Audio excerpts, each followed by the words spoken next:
Welcome back, everybody. This Week in America. Siegfried Finser is back with us on This Week in America. Siegfried is a former Waldorf school teacher, managed a division of Xerox, was a director of executive development worldwide for IT&T, a founder of RSF Social Finance, Rudolf Steiner Foundation, a nonprofit financial services organization that has pioneered associative economics by connecting financial transactions with the highest intentions of the human spirit.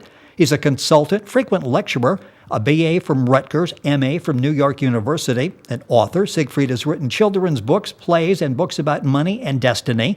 A recent guest on This Week in America discussing his novel Collision, and back with us to discuss Lonely Expiation. Siegfried Finser back with us on This Week in America. Siegfried, it is always a pleasure. Welcome back to the program. Thank you so much, Rick. It's a pleasure to chat with you anytime.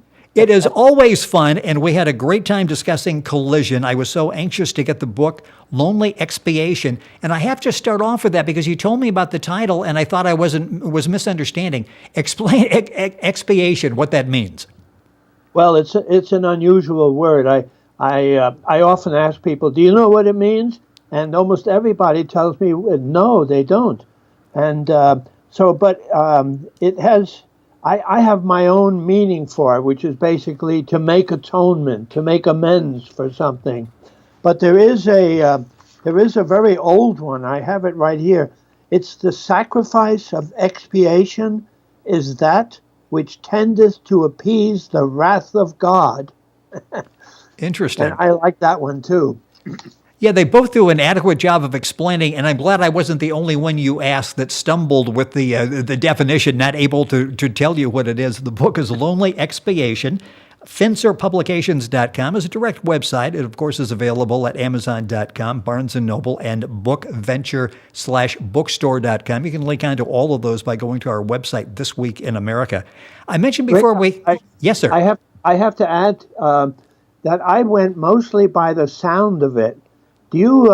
I don't know whether you have the same feeling for the sound of words.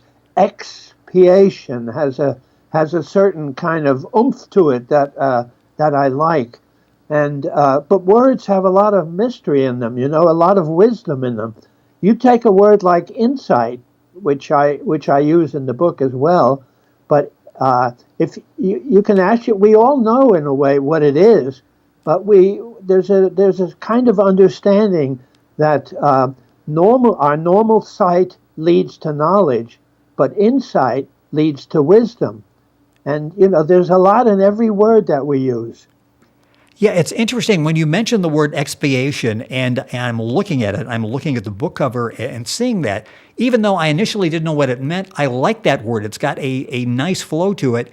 It's one of those that sort of sticks in your mind, doesn't it? After you hear it, you may not initially know the definition, but it's a word that's going to stay with you, and you may even try to work into conversation now because it's a nice sounding word. It makes you sound intelligent when you use that word. Well, I hope someday everybody will know the word because of my book. Well, yeah, it'll be on the cover of the book they're going to buy next, which is Lonely Expiation. We talked about the book Collision before, and we follow up with the villain in the book and talk about this character. He's a fascinating character. He's highly successful. He's got all these achievements, but he's really not fulfilled, is he? He is not really satisfied. Explain the character. Well, he discovered somewhere along the line in his somewhat twisted mind, I think, he discovered that everybody has desires. And when he figured out that by using his intellect and giving people increased value and profit through his business, that he would satisfy the population. And so he does everything he can so that people will be more and more satisfied with what he does, but in the end he knows deeply that nobody is ever fully satisfied. You always want more, and that's what he ends up having. What he knows is really self-knowledge, and it's not surprising to me because of what I see all around me in the world today, that we seem to need more and more and more. It's never enough. And you bring that out in the book. The book is Lonely Expiation, and it's interesting as we're dealing with the character, as you say, in intellect, he's there. In terms of knowledge, he gets things done. But when it comes to dealing with emotions, he really struggles with that. Is that something that you witnessed yourself in all the years of consulting, and of course in corporate America? Was that an element that was missing, a quality missing in a number of people? They're so focused on the goal, they forget the emotions it takes to actually get there. Yeah, no, that's true. But emotion is different than feeling. I sense that emotion is something which takes over. It dominates you. But feeling is something that you can cultivate. So that, for example, love can be both an emotion and it can also be a feeling. And when it's an emotion, well, we know what that leads to. But when it's a feeling, it means that you become changed as a human being. And Armand, the villain in this particular book, Lonely Expiation, he doesn't allow any feelings to enter his decision making. And as a result, because he doesn't have any experience in controlling and working with his feelings, in the end, they get the better of him. They overcome him, and becomes emotion that really dominates his whole last part of this book. It's interesting, in Collision, he had his two henchmen that he had by his side, carrying out all of his nefarious functions as he was going through this process. Do we see them reprised in Lonely Expiation? Well, don't forget one of them died in the first book. Yes, yes. And so Cliff was still there for here, and he plays a very dominant role. He's really the number two person for Armand, and Armand does everything through Cliff. So he's still in this book, but well, I don't know whether I should give away what happens to him. It's a kind of a sad conclusion of his relationship to Armand, and I better not tell anything about that because it's really an important element in the book. You have to read the first part in order to really grasp the significance of what happens to Cliff. And it's a book that once you start reading, you're going to want to continue to read it. It takes twists and turns. It's got an ending that you're probably not going to see coming. And talking about the two henchmen, I didn't want to give away that the two weren't there if you had not read Collision. It's so difficult talking about the book because there's so many great elements there, and don't want to give away too much of it, just enough that you're going, okay, there's really a great storyline there as well. And let's talk about the wife of Armand and her maturation as she goes through this process. It's interesting as we see characters change during the course of Lonely Expiation. Yes, that's that's one of the things I really wanted to bring out in all my books. That the development of human beings, both through the experiences they have, but also through the entanglements with others, and also the tragic elements in life. And the wife of Armand suffers a great deal, and she goes through several tragedies.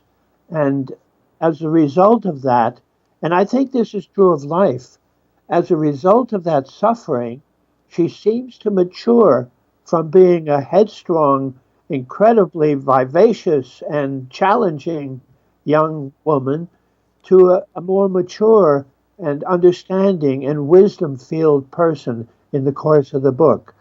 But actually, every one of the characters, there are 12 of them altogether, every one of them goes through some sort of development. Some of them don't progress very far. Others fall back a little bit, and the wife of Armand is the one that develops the greatest amount of increased wisdom and understanding and compassion as the result of her own suffering. We see some of the characters in the book go through this moral dilemma. We have people that we see as the good guys, and the concessions that they're forced to make ended up basically fighting fire with fire and losing a little bit of the purity and giving up maybe a little bit of their principles along the way to be able to survive. Talk about that, why that was important for you to get across. And once again, did you see that in corporate life where sometimes you have to maybe take a gray area when you're a black and white type person? Yeah, yeah. Well, it's always a big question is if you deal with evil or you deal with the misdeeds of others, um, it sort of rubs off on you. Uh, I know that the worst kind of corruption is when it's in the judicial system or in the law enforcement system. And part of the corruption, I think, is a natural consequence of having to deal with the crimes day in and day out. Um, I I, I think it's to be expected. So the only safeguard against that is to have a certain transparency, a certain openness, which which allows people at least to have a chance at avoiding the worst elements of it. But in this book, in Lonely Expiation, the the evil the evil that is caused by Armand is never repeated by the so-called good guys in the book. However, in order to achieve some sort of victory over Armand, they have to resort to a few devices which they're not very proud of. And at the very end of the book, I can give this part of away. They actually wonder whether there was any way to really be in the world and remain purely good, or whether just being a human being and having to do with the world, some of it tends to rub off whether you like it or not. That's one of the really interesting benefits, joys of reading A Lonely Expiation. You go through a series like that, a segment in the book, and you sort of stop and you look away and you think, okay, what would I do in that situation? It seems easy to go in this direction, but when you're faced with those circumstances, it'd be pretty easy to go and you can justify going in another direction. The book is Lonely Expiation. Siegfried Finser is the author and our guest back on the program. We had him on as we talked about the book Collision, which is still available. If you go to Siegfried's website, which is very simple, Finser, F-I-N-S-E-R, publications.com, you can get information on the book. Amazon.com, bookadventure.com/bookstore. Barnes & Noble, you can go to our website, thisweekinamerica.us, and link on directly to all of the websites and get information on Siegfried's book. It's interesting, in the book, Armand, the villain, seems to cause his own downfall. A lot of the steps he takes along the way end up being negative in terms of his success, his thriving. Is that unusual in crime stories where you see a situation unfold like that?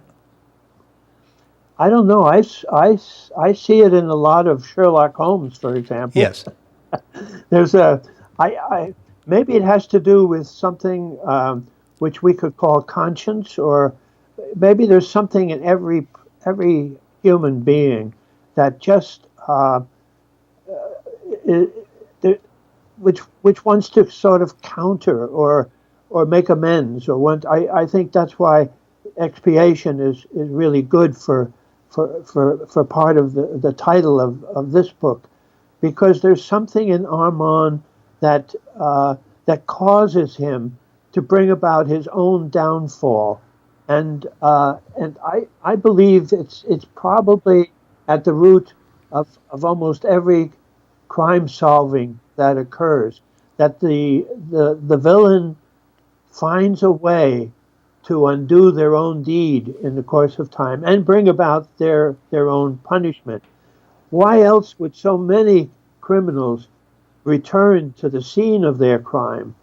I mean, it's rarely just to relish what they did. They're not overjoyed, but there's something in them that is drawn back, and almost as if there's something has to be called out of their soul to be able to deal with the consequences of what they did. The book we're talking about is Lonely Expiation. Expiation is Expiation. Book is available at the usual places, Amazon, Barnes & Noble, bookventure.com. You can link on directly by going to our website, This Week in America. A couple minutes left with the author, Siegfried Finser. In the book, you weave in stories about Waldorf education. I mentioned a former Waldorf teacher and your work with the Rudolf Steiner Foundation.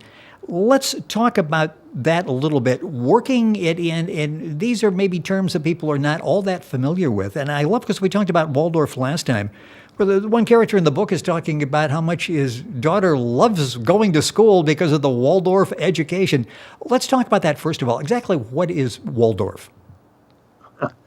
Well, Waldorf education or Rudolf Steiner education, or there are different names for it, but it's known throughout the world as Waldorf education, was the curriculum for it, and the approach to education was developed by someone called Rudolf Steiner. And he's a remarkable individual. As the result of this educational process, I think a lot of what Dewey had in mind, namely the whole person, really comes to fruition. The whole person, meaning body, soul, and spirit. And in the education that's prevalent today in our culture, only the intellect seems to be developed. In other words, our schools are developing Armand-type people. Armand Dillon is the model for the education that's traditionally in our schools, where the intellect is the only quality of the human being that somehow is brought to the forefront, while the whole soul and the realm of feeling, and then a body that is under the control of the spirit of the human being, that doesn't get a chance to develop in many schools. But in Waldorf education, it does get a chance. And you know how? They do it by integrating art, music, and a love of nature, and the miracle of all that's to be found in life. And they have a wonderful morning verse that the children say each day as they welcome every day and bring their whole being into connection with it in a new way. Waldorf education is way ahead of its time. I think there will come a time, maybe it's 200 years from now, I don't know, but there'll come a time when almost all education in that humanity is using will be based on the Waldorf approach, just as the current education in many of our public schools and so on is really based on something that was developed in ancient Rome. That's how old our current educational approach is. It is a fascinating topic, and those issues, those topics, those subjects you talked about are the ones that in public school we keep cutting because we don't have money, so it's pretty easy to do art and music and nature study and all of that end up getting cut because of tight budgets. This is such an excellent book. So many issues you deal with there. Lonely Expiation. It's Expiation. The time has gone by, as it always does, way too quickly. But you've got another book coming out very shortly, and hopefully we'll be able to talk about that. So you're staying quite active. I love what you do. I love the different layers, the different tones of the book. And you've got a new book that should be out very soon, I understand. Yes, that's right. It's the final book in this trilogy, and it's called Crisis at the Threshold, where one of the individuals in the book, and I won't tell you which one, but one of them gets far enough so that they're able to approach the border between the spiritual world and the physical world, and they're developing to the point where they're just about there.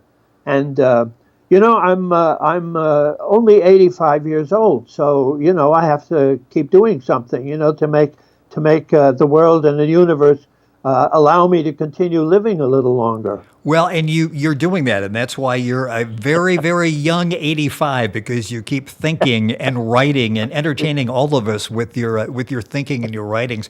Siegfried Finser has been our guest on the program. The website is finserpublications.com. The current book we're talking about is Lonely Expiation. And of course, you can go to our website, thisweekinamerica.us, and link on to all of the websites, get information on this and other books written by Siegfried. Sir, it is always a pleasure. Look forward to doing it again. Excellent job with Lonely Expiation. Thank you so much for being with us on the program. Thank you. So good to be talking with you again. Thank you. It is always our pleasure, and information available on Siegfried and all of his books at our website, thisweekinamerica.us. Stay tuned. We're right back after these messages. Thank you.